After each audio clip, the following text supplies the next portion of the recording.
welcome back to season 2 of Next Level Up, the podcast for founders who are building real companies, not chasing unicorn hype. Ed Kang is with us. He's the chief strategy officer at startups.com, one of the most founder-first platforms out there, especially for the 99% of entrepreneurs who aren't getting VC checks handed to them. Ed's work sits at the intersection of strategy, systems thinking, psychology, and something you actually don't hear very much talked about in business, joy. Imagine that. Ed, welcome to the show. Appreciate it. Thanks for having me. Glad to be here. Yeah, I'm really looking forward to this after our call last year. So let's start, right? Our thing starts with kind of your backstory, your origin story. So before we get into what we're talking about today or what you guys are doing today, let's rewind a little bit. I mean, you've kind of had a unique path, right? VC, then startups, going to China, organizational psychology, which is not exactly your typical founder finance bro resume, right? Can you walk us through some of those early chapters of your career and what pulled you through kind of that path? Yeah, you bet. I caught the bug during .com 1.0 while I was in college. So Nice. since then, I've done 7 startups. I've raised capital for 7 startups. Obviously, I've done multiple startups beyond that. I've exited twice, and that's taken me on the journey of going into the finance side. So I've been a general partner. I've been pretty much every role that you can imagine on the VC side. I've run a venture studio. I did get investment from China, went over there, participated in an accelerator and a fund where I was general partner for that. So that was a really unique global experience. I've interviewed at Y Combinator and then come back, failed a bunch of other startups, and that took me into the advisory space with startups.com and the community. Since then, still doing the venture studio, managing partner of different funds here and there, but managing just a portfolio of startups is kind of a lifestyle thing for me now on the back Yeah. nine of my career. So I'm very fortunate I get to pursue a lot of the other things that you talked about, such as organization development, organizational psychology, executive coaching, just the softer stuff that comes into systems and thinking, especially with all this AI going around right now. Yeah, 100%. And that's the one thing I wanted to talk to you about because a lot of your path is kind of success based, be something people could, wrap their brain around with like, successful exits, et cetera, grow, grow, grow. But it's organizational development that really stood out to me is, do you want to talk a little bit about like what has that done for you? Specifically for me, I'm more interested in like, okay, that's not your standard Silicon Valley MBA path, right? Like they're more ops, finance, core business theory. Why don't you give us a little background for somebody that maybe doesn't understand what organizational development is? Sure. It was serendipitous because I had received a seed investment, which took me to China. So they said, the condition is, Ed, you have to come over, be the general manager, be the founder, boots on the ground here in China. So I went over there and it was a startup in neuro gamification. So we're doing emotional intelligence, social emotional learning. And it just so happened at that time, they had brought me over and I was attending a conference in organization development. And I had no idea that organization development, the field, which is a multidisciplinary, works in the social sciences, industrial psychology, just the different parts of it in terms of change and helping organizations increase capacity. That's different than organizational development that MBAs learn. And Right. it was a entire field in itself. So I met sort of the founders of organization development. And through that, we launched the first organization development certification in China. And we brought faculty and we had universities. We were discussing with a lot of great universities, and they were helping us out. And we ended up doing a venture there. So that startup that I was there originally for shut down, and I was doing this ed tech platform that was doing master's and doctoral degrees. So that led me down this path of learning from all these greats, like the ones who write the textbooks that people study in their master's and doctoral courses. I got to sit with them and have fireside chats. Obviously, I brought them on to our platform, and they really opened my eyes to a lot of the things that I was missing during my startup years that I look back and I go, oh gosh, there's actually a theory, an academic theory behind what I was experiencing. And had I known, it would have been the missing link. And so since putting that into practice, I found my work so much more fulfilling, which is the reason I created a thesis around joy and started exploring that. And once again, very blessed, fortunate that I get to explore those parts of being in a startup, Yeah. but I'm all the better for a much more well-rounded individual and a leader. Yeah, it's really great. Like, and again, I don't know if it's a direct corollary, but I remember one of the, Gay Hendrix's whole concept of your zone of genius, right? So it's like it's cliche. It really is the math behind the cliche of like if you love what you do, you never work a day in your life, right? True. So, and I think that brings me to, and again, tell me if I'm not connecting the dots here properly. I don't want to just assume, but I think that's where Joy FX comes into this, right? Which is the other part where I was reading your back history a little bit and being like, well, what is this thing? Right? Because people know brand and scale and network effects and that kind of stuff, right? But talk a little bit about what Joy FX, what is that exactly, and what is bringing joy into business provide? Through my research, I was pleasantly surprised to have the emotion of joy redefined just from a brain science perspective and sort of the chemistry and the hardware, the biological aspects. We actually have a portion of our prefrontal cortex on the right side.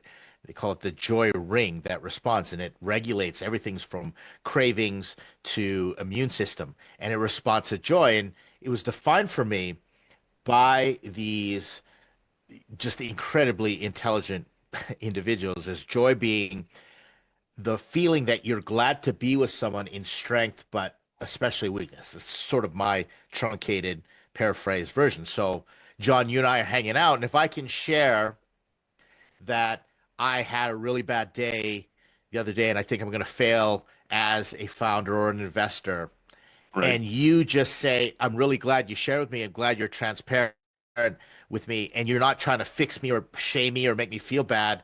We just hold the space with each other. That Yeah. actually has an impact on me. So I found out that's joy. So I can say I have joy with you, John, because I can hang out with you and you're not trying to fix, heal, convert, teach, or direct me and rip the joy out of my life. That I'm glad that I can go to you in weak times as well as I want to celebrate strengths with you. Yeah. That's, Yeah. I wrote a book on it and I began experimenting it with the startups in China. So I was invited by pretty much all the, at any point in time, I had pretty much everyone from a Fortune 500 company in China. Either I was either coaching them, they're either in my class, a webinar, taking a course. And I began experimenting in China, which arguably is one of the joyless, most joyless environments that you can work in. And the results spoke for themselves. So that's when I kept developing it. And it became literally my thesis. It wasn't official, but what I used to demo my master's and my doctoral thesis on this EdTech platform. That's awesome. So shameless plug. What's because I want to read this book. What's the name of the book so I can go get it? The book is called The Cortex Circuit. It's dated, but it has all the effective neuroscience and positive psychology sort of underpinnings. It doesn't go into the business structure. I'm putting that out in different forms right now, but Okay. that's where all the science comes into play. That's all right. I love reading that stuff. So because what really resonates with me is that was one of my first aha moments when I went into management was like, oh shit, not everybody thinks the way I do. Not everybody is, right? Some people are by purpose, some people are by autonomy, some people want the money, some people want time off. Right. It's one of the reasons why I think great NBA players don't always make great NBA coaches because they try to be like, no, go play like I did. Well, that's no, you need to figure out the guy who's out there playing and how they fit into the team. So it's really great to see how that could unlock for founders and business owners and just leadership teams, et cetera. It's great work. Well, it happens all the time, right? A founder, a technical founder, builds a really great product and starts getting traction, but then they get investment money, and now they've got teams and engineers who've never been taught how to function in a team environment. They just kind of Yeah. are really great technically, and founders get lost. And that's why you have founders they get fired by their private equity boards or their investors, and CEOs get put in place that have the skills to scale an organization beyond just the whatever 4 to 12 person really family style team. So someone Yeah. like you comes in and is like, hey, we need to think beyond what we're used to doing at the early stages. That's what we're talking about here. Yeah, 100%. And that's really what next level, right? It's like those organizational growth maturity things where it's like, okay, now you need a leadership team, now you need middle management, et cetera. And then how do you not dilute the vision, Exactly. Yeah. Stay in founder mode. well, it's like these people, like you said, people usually leave. I love the idea of joy. It's really resonating with me because I do work with Landmark, and it's basically like being the ability to be or say it backwards. The ability to be authentic where you're being inauthentic is such a powerful tool to free somebody up to just be in the world wherever they're at, right? And then it's like, great, now, and to your point, if I'm a manager, I can now coach you. Like, great, there's tools we can go get you. That's gonna, if you really do want to make that next lot leap for yourself, and by unlocking each person, it unlocks a team, right? The sum of the parts is greater than the whole. So, Exactly. And then you also have the brain science, the neurochemical cocktails on your side to enhance what you're trying to achieve. So you might as well take advantage of the biology, how we're wired to interact yeah, with each other. And that's what's so powerful, what you're talking about. yeah, it's like dopamine. Yum, yum, yum, yum, yum, yum, yum. Exactly. It's great. All right. So that brings us to the present, right? Startups.com and everything else. So, let's talk about what you're doing right now with that is you're the chief strategy officer. That's a title that some people don't quite understand. Let's start there. What's the role and how does that factor to like a founder that you're working with? Well, I'll confess, Chief Strategy Officer, I never asked for a title, but they wanted to give me one to sort of put a little heft beyond just being an advisor. Right. So I would say I'm like an advisor on steroids that really I'm the generalist. So I have a wonderful team and they specialize in everything from pitch decks to our chief marketing officer, go to market strategies, customer acquisition. And we've got a whole bevy of volunteers, community leaders that focus specifically in one vein. But I like to do the generalist stuff and come up with the overarching scaffolding and the programming to help founders because we are non-dilutive, we're membership based. We don't invest in startups, we don't create that dynamic, and we try and make it like a utility where, as you said, that we serve the 99% of founders that aren't going to go to Y Combinator or Techstars or get funded Right. by A16Z Speedrun, you name it. So we want to make it accessible to everyone and really provide the education of what it takes to be a founder. And most aren't going to make it. That's just the truth of it. But we try and do it with dignity, and that's where I like to bring in the joy. So we do a lot of community activities, and that's becoming popular. And so other startup communities are starting to ask me to help them, and it's been great to sort of spread this message. Yeah, it's awesome. I do love the membership model concept, right? So you're not dealing with equity, dilution, et cetera.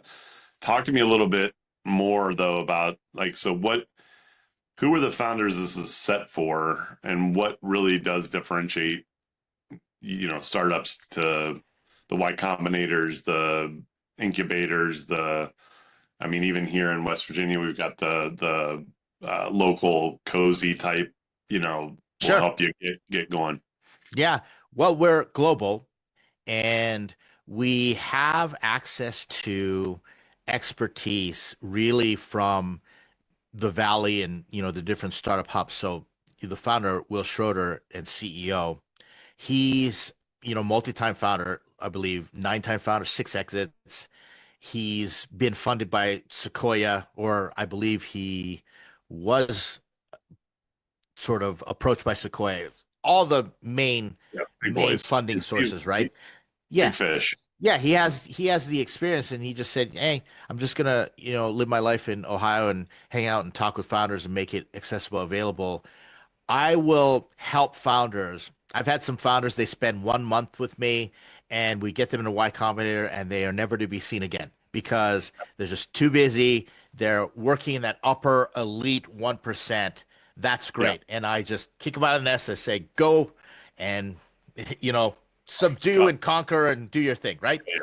Yeah. Yeah. But then I also have founders that most of them are pre-revenue, pre-product, and they're more, I affectionately refer to them as entrepreneurs. They don't know what they don't know, right? Yeah. So Yeah. we just put them through their paces, and they may read something in TechCrunch and say, "Man, I can go get a pre-seed check for $1.5 million." I'm like, "Yeah, not really. Let's Right. explain what happens instead of shutting them down like a YC would do because of their model. They just can't allow everybody in. We work with them and we say, here's what you need to learn and understand. This is what traction is. This is what founder market fit is, product market fit, etc. So that's where we're really different, and we try to keep the costs ultra low and spread across all our tools. And you pay $300 a month, you will literally get 10x the value in if you pay for retail. You get way more value if you want to hire me retail and you came to me. All the Yeah. points that you give me in your startup, as well as the monthly, just to get me out of bed. Yeah. We Yeah. make that accessible, sort of. I hate to use the word cliche. It's cliche because we democratize access to startup education. Yeah. It's great. And again, for me, it hits home because I love the idea of getting 100 founders up to 1 or 5 mil companies and then just trying to push the one guy up to the 100 mil plus elevator. So that's awesome. So let's get practical, right? For everything you're seeing right now, what are the real challenges you think founders are facing that's not getting enough attention? Well, I think that the attention is going rightfully so to the disruption with AI and the ability to vibe code everything and get development done.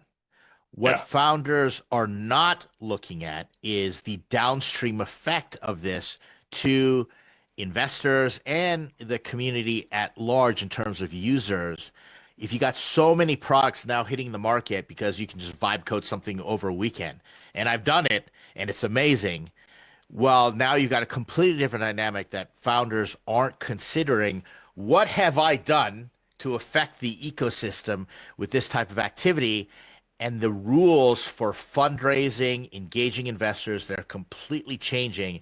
And I think that founders are still operating like it's 2021, Yeah. and they're I understand they're experiencing a lot of stress because we're literally during nuclear winter, I would say, at the bottom of this cycle, waiting for things to get frothy. And founders, this is where the social psychology goes through it. I Yeah. tell founders, one of my unfortunate jobs is to take you through the 5 stages of grief. And it goes anger, no, denial, anger, then you bargain, then you get depressed, and then you accept. Yeah. And unfortunately, founders 99% of them, the early stage ones, start in denial. Of course, I'm going to get funded. Of course, this amazing thing to slice bread. I'm going to get all the users, build it, and they will come. Right. Like I read in TechCrunch, and then I have to stand there, and they usually get angry with somebody, and it's typically me. You, because you're telling the truth and they don't want Exactly. to hear it. Yeah. Yeah. And I don't think founders really understand. And it's not something, John, I'm sure you've seen it. It's something you just don't know you don't know. You don't know you're going to experience it until you start doing it. So it's fair. I To be fair to all the founders, I get it. I get what they're going through because I went through it myself. Yeah. Well, and, and there are things that just really feel like you get kicked in the shins where you start getting traction that, to your point about AI and even some of the shifts in social, like whatever marketing path you were using dries up and you don't know why. And to your point, you get pissed that, LinkedIn changed their algorithm and it's all their fault. And, I mean, it's rough. It can be a rough, like being a founder is not for the faint of heart, I think is what I would say. It is a thankless, insufferable plight at times, driven by pathology that we're still, you have it, I have it. But I'm glad you brought it up in terms of LinkedIn because one of the ways the rules have changed, development is easy, distribution is now the battleground. Whereas before, man, you think back to, man, I remember all the way back in 2015, like a C check was like $300,000 tops, right? You weren't seeing these massive funding rounds. And if you could actually build something, you were a unicorn unto yourself. And now investors aren't looking for people who can develop, they're looking for distribution. So you now have to have founder market fit more than ever before. Yeah. Paying customers, growth. We're watching startups with AI generate legitimate revenue right from MVP. That one founder or that startup that I said went to Y Combinator after a month, Yeah. I helped them during the initial phases. We got them going. They went from 15,000 MRR to 88,000 was the last time. They hit $1 million ARR in 30 days, man. Yeah. 30 days. That was unheard of back in the day. If you were growing 10% week over week, Y Combinator was like, you are a unicorn in the making, absolute shooting for funding. Now it seems like baseline 10% week over week. It's crazy for the top 1% alone, not for the faint of heart, like you said. And a lot of other general population, Gen Pop founders don't know that this is happening. And it's like you talk about TechCrunch. Sometimes I feel like the news on the tech side is the inverse to regular news. All you hear is the great story, like Yeah, you know, easy, like where the normal news is like you never hear the puff pieces almost ever, right? It's always right. school shootings, whatever. So of course, people it just feeds the beast where it's like, Ah, oh, good point. my great idea. I've got the better mousetrap. It's just to your point. I'll build it. They will come. I will now be, next to Elon at the next presidential, dinner. I never thought about it that way, but it's definitely also like social media. You just get dopamine addicted to seeing that news and just believing it for yourself, and all your cognitive biases, come up to the surface. I get it. So it's very astute. It's interesting you brought it up that way. Yeah, like it's like it's like watching Simone Biles and being like, well, of course I can go be a gold medalist, Jim. It's like, well, let's just not skip the 17 years of like six trainings of 4 hours apiece every day to be that person. Anyhow, you get it. I get it. And I mean, that's why I love what you guys are doing. Is it's like, look, nobody likes getting rotten tomatoes thrown at them, but you got to tell the truth. So I love the fact that you're not gilding the lily and trying to push this thing forward like it's some magic plan. I love how the way you put it. I tell founders, I said, you'd rather fumble the ball and get egg in your face with me, where the consequences are artificial. Yeah, Here, you don't get voted off the island. Like, I'm gonna still be there, and I'm never gonna point out a problem unless I'm willing to be part of the solution.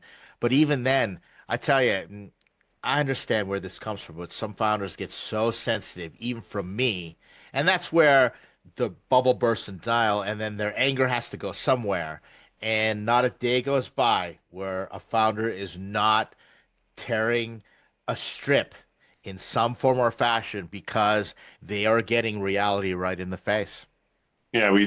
So my first 20 years was in digital marketing and web and mobile app development. So I was the guy people would come to hire to try and take their new idea to fruition.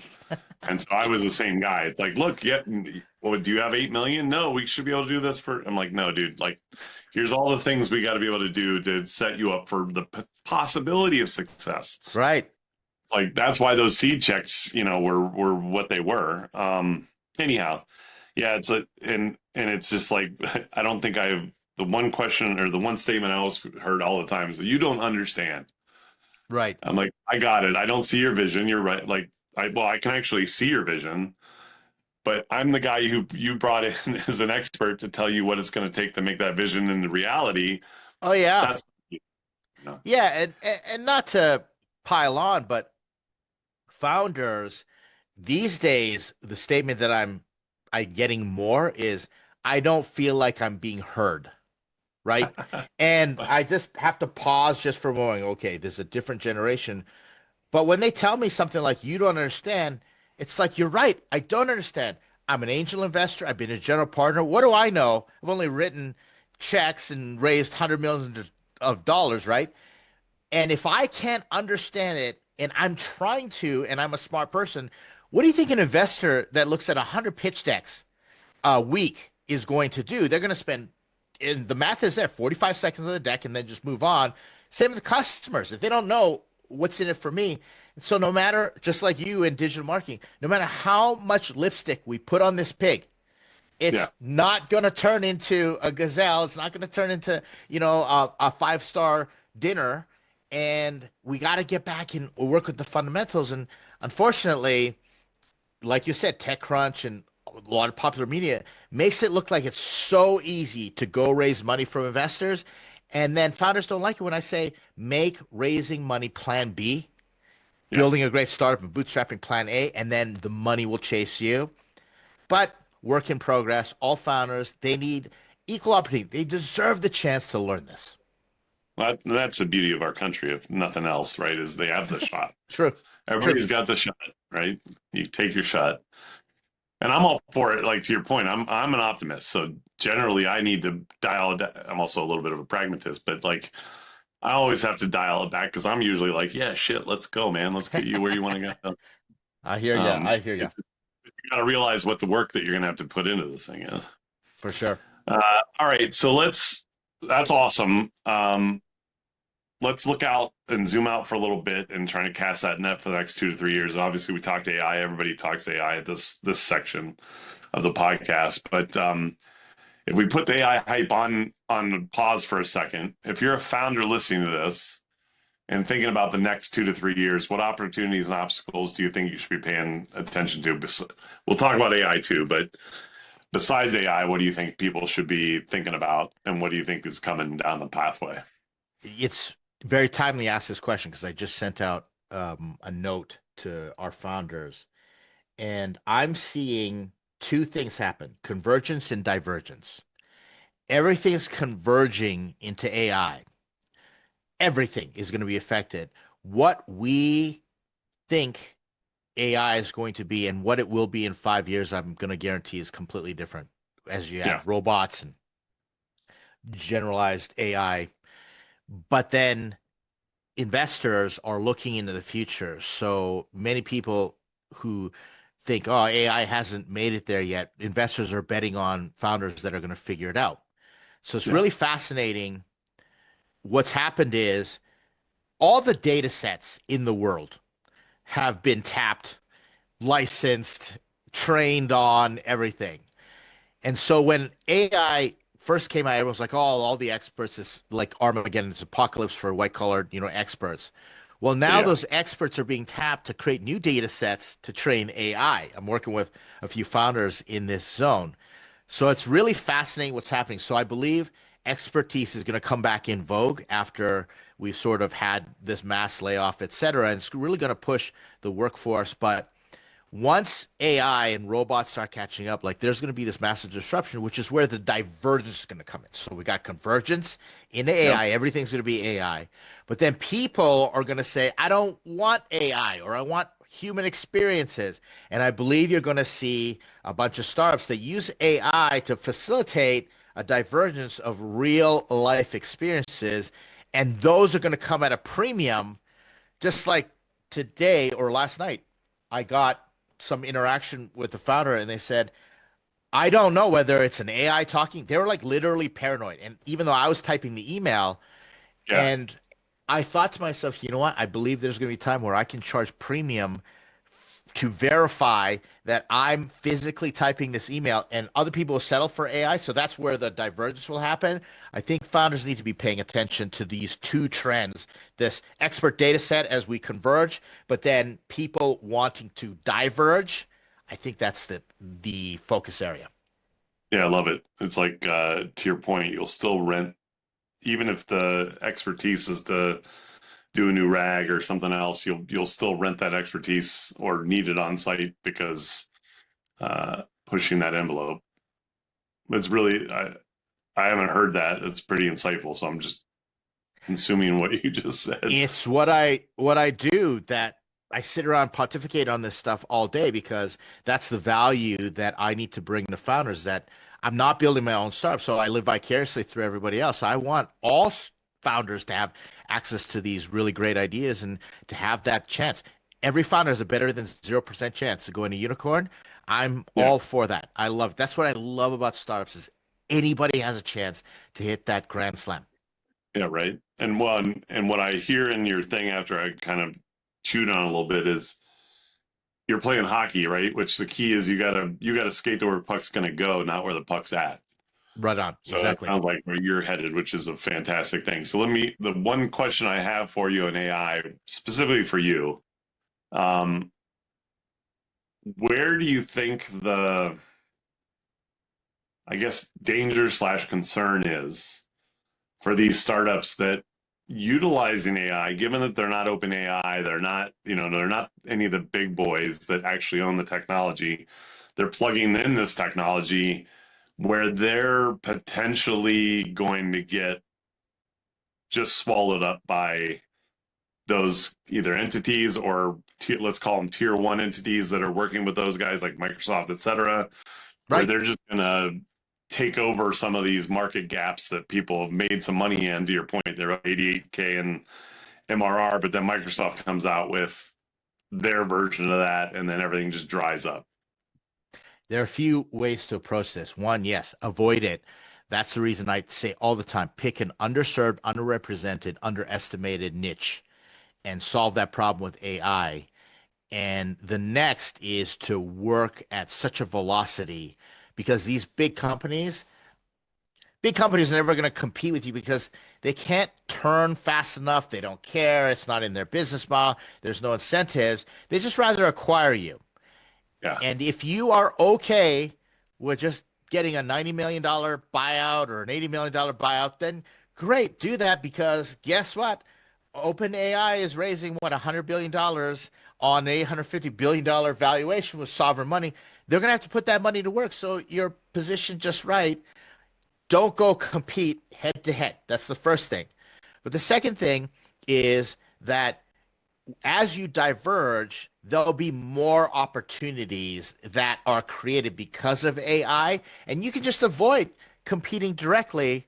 Right now, you'd be surprised, maybe not surprised, but a lot of founders would be surprised. Some of the products that I'm coming out with, I'm combining like Dungeons and Dragons gamification experiences with management consulting, things that yeah, AI companies would never think about doing. But guess what? If I create a data set out of that, because I'm using the LLMs, I'm going to be a prime acquisition target, or I can become my own sort of like data aggregator or my own venture that way.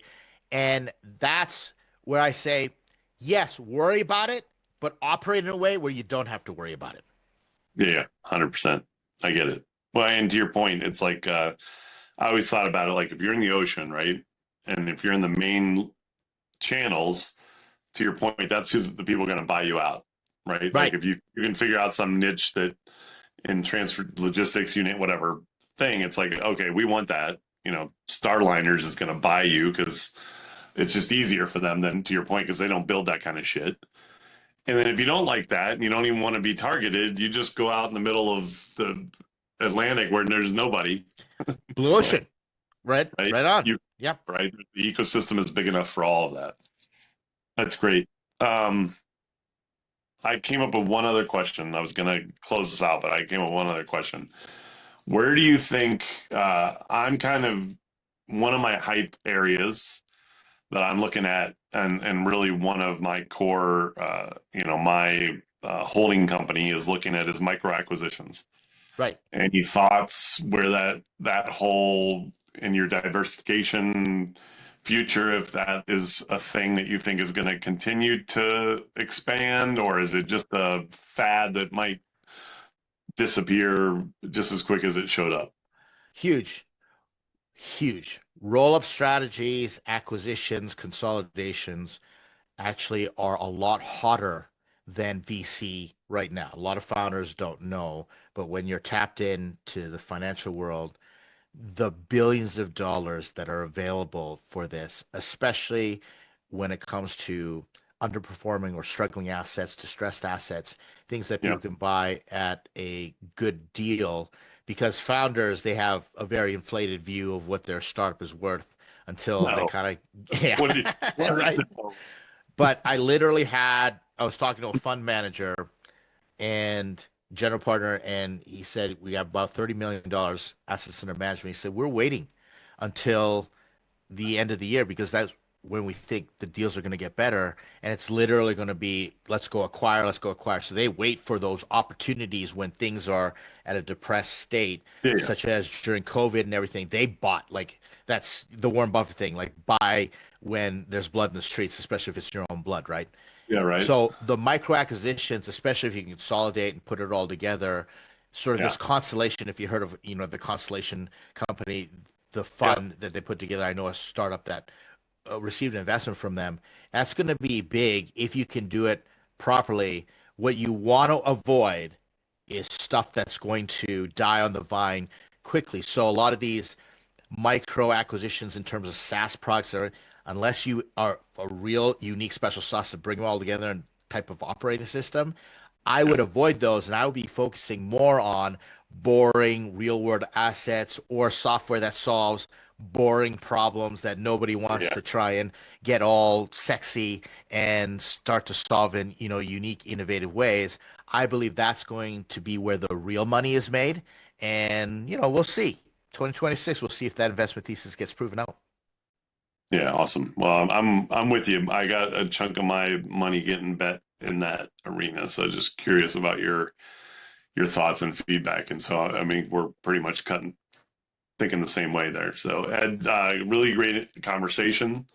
So, for anybody that's a founder that's listening that thinks startups.com is the way to go, what's the best way for them to reach out? Just go to the site and Startups.com or find me on LinkedIn. I'm at Ed Kang 99, all on the socials. You can reach out to me, I'll connect you. But startups.com, probably the best way to go. yeah, really just appreciate your perspective on joy, systems, alignment.